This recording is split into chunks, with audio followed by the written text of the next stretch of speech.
Matahari Madinah siang itu seolah berada tepat di atas kepala. Panasnya membakar jalanan berdebu, membuat siapapun enggan keluar rumah. Namun, di tengah udara yang menyengat itu, tampak seorang pria berlari tergesa-gesa. Nafasnya memburu, jantungnya berdetak kencang, dan keringat dingin mengucur deras di balik pakaian kasarnya. Begitu sampai di hadapan Rasulullah, pria itu seolah kehilangan seluruh kekuatannya. Ia menjatuhkan dirinya di tanah dengan tubuh yang gemetar hebat. Suaranya pecah, penuh dengan keputusasaan. "Celakalah aku, ya Rasulullah. Binasalah aku." Seluruh orang yang ada di sana terdiam. Suasana menjadi sangat hening. Rasulullah menatap pria itu bukan dengan tatapan menghakimi, melainkan dengan kelembutan yang menenangkan. "Apa yang telah membinasakanmu?" Pria itu menelan ludah. Kerongkongannya terasa kering dan sakit. Dengan suara yang hampir hilang karena menahan tangis, ia membuat pengakuan yang menggetarkan majelis. "Aku telah berhubungan suami istri di siang hari pada bulan Ramadan." Dengar teman-teman, di tengah kesucian bulan puasa, ia melakukan pelanggaran yang dianggap sebagai bencana bagi jiwanya. Ia merasa gerbang surga telah tertutup dan api neraka sudah menjilat tumitnya. Namun, perhatikan bagaimana sang Nabi menyikapi pendosa ini. Beliau tidak menghardik, beliau tidak mengusirnya. Rasulullah justru membuka jalan keluar dengan tenang. "Apakah kamu memiliki seorang budak untuk dimerdekakan?" Pria itu menggeleng lemah. Pakaiannya saja sudah cukup membuktikan bahwa ia adalah rakyat jelata yang serba kekurangan. Harta yang ia miliki mungkin tak lebih dari pasir di telapak tangannya. Ia adalah pria paling miskin yang pernah mengadu, dan pilihan pertama ini langsung tertutup rapat. Rasulullah memberikan pilihan kedua yang tak kalah berat.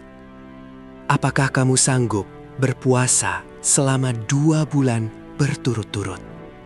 60 hari tanpa putus?" Pria itu tertunduk lesu. Logikanya berjalan cepat. Menahan puasa 1 bulan saja, pertahanannya sudah jebol. Bagaimana mungkin ia bisa bertahan selama 2 bulan tanpa melakukan kesalahan yang sama? Pria itu menatap Nabi dan menjawab jujur dari lubuk hatinya. "Tidak, ya Rasulullah, aku tidak sanggup." Bayangkan teman-teman, ia merasa semakin terpojok, seolah setiap pintu keluar terkunci dari dalam. Nabi memberikan jalan keluar terakhir yang paling ringan dalam hukum Islam. "Kalau begitu, apakah kamu memiliki makanan untuk diberikan kepada 60 orang miskin?" Pria itu merasa dunianya runtuh. Suaranya terdengar sangat putus asa. Jangankan untuk memberi makan orang lain, untuk keluarganya sendiri saja, ia seringkali menahan lapar. Ia menjawab dengan lemas, seolah seluruh harapan telah sirna. "Tidak, ya Rasulullah, aku tidak memiliki apa-apa." Sampai di titik ini, majelis terdiam. Hukum menuntut denda, namun pria ini tidak memiliki apapun selain dosanya. Seolah tak ada lagi celah untuk selamat. Tiba-tiba, angin berhembus pelan membawa aroma manis. Seseorang datang membawa sekeranjang besar kurma segar. Rasulullah memanggil pria itu. "Ambillah kurma ini, dan sedekahkanlah untuk membayar dendamu."